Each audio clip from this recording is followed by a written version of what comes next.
L'interview du jour reçoit Mboulatine Aravello-Armis, sa présidente d'Autisme Madagascar, qui est une association qui œuvre sur la prise en compte des droits fondamentaux des enfants autistes à Madagascar. Pouvez-vous nous parler un peu plus de votre association ? Autisme Madagascar, c'est une association née il y a 3-4 ans par l'initiative de parents d'enfants autistes qui ont été face à des situations graves, par exemple des chirurgies à tort des enfants, il y avait des situations catastrophiques. Actuellement, Autisme Madagascar regroupe à peu près 80 bénévoles. Je précise que ce n'est pas l'association de parents. Pourquoi avoir fait cette association ? Parce que, comme vous l'avez dit, il y a un vide à Madagascar concernant l'autisme. Nous souhaitons donner un peu plus de nous-mêmes pour ces enfants.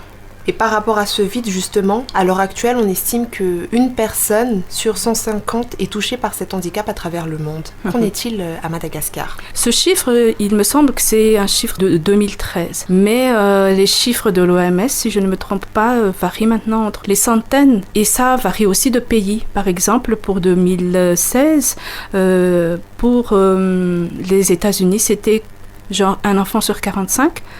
En Corée, c'est un enfant sur 25. À Madagascar, point d'interrogation. Parce que jusqu'à maintenant, il n'y a pas de diagnostic complet, ni de diagnostic de masse, pour que nous puissions faire un état des lieux et pour que nous puissions aussi voir ce qui se passe réellement au sein des familles. Car nous le savons, à Madagascar, les personnes différentes ou handicapées sont comme évanouis dans la nature. Ils sont cachés. Et ça rend encore un peu plus difficile le dénombrement de ces personnes. D'accord. Et justement, face à ce manque de diagnostic, ce manque de prise en compte de l'autisme à Madagascar, vous avez lancé une initiative, vous lancerez une initiative le 27 et le 28 janvier à venir, qui est le premier diagnostic gratuit de l'autisme à Madagascar. Est-ce que vous pouvez nous en parler un peu ? Ok. Cette initiative est née de demandes des parents. Ça, il faut le préciser. Ce n'est pas Autisme Madagascar qui a eu l'envie juste comme ça de le faire, mais les parents qui viennent nous voir sont dans le flou.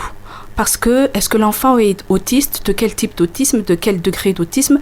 Personne ne le sait, mais c'est par bouche à oreille, c'est par des recherches sur Internet que les parents pensent que l'enfant peut être autiste. Ce qui ouvre vraiment à des difficultés. Parce que peu importe les prises en charge qu'on donne à l'enfant, si ce n'est pas adapté, ça pourrait aussi nuire à l'enfant. D'où toute base de prise en charge est le diagnostic. Ce diagnostic, on peut le dire qu'il n'existe pas à Madagascar. Ou il existe, mais ce n'est pas à la portée de tout le monde. Pour de vrais diagnostics, il faut aller à Maurice ou à La Réunion, ce qui est impensable pour un citoyen lambda malgache. Donc, face à cette demande, nous nous sommes organisés pour offrir surtout aux enfants ce point de départ, et réellement c'est symbolique que ce soit en janvier 2017, pour qu'il y ait un nouveau départ pour ces enfants et pour les familles. Je précise également que pour un diagnostic, ça ne se fait pas en une journée, ni en une semaine, voire en un mois. C'est un processus par étapes. Et ce que nous lançons le 27-28, c'est la première étape dans ce diagnostic. Ce première étape est l'évaluation des compétences de l'enfant, un bilan d'évaluation. Il sera effectué par un pool composé d'un pool de psychologues, d'un pool de neurologues et d'un pool d'orthophonistes. Ces enfants, ils sont une cinquantaine, plus d'une cinquantaine, qui vont passer et seront après suivis par nos bénévoles pour être repris en diagnostic vers le mois de mai-juin par des professionnels internationaux cette fois-ci. Donc, bénévolement, c'est pas facile, mais avec le cœur et du courage, on y arrive. Alors, ça veut dire que vous prévoyez de mettre en place un suivi pour tous ces enfants diagnostiqués? Au fait, tous ces enfants sont déjà des enfants qui fréquentent notre centre. Le centre Autisme à Madagascar n'est pas un centre où ce n'est pas une école, ni un centre, mais c'est plutôt une plateforme de mise en relation des compétences et des parents.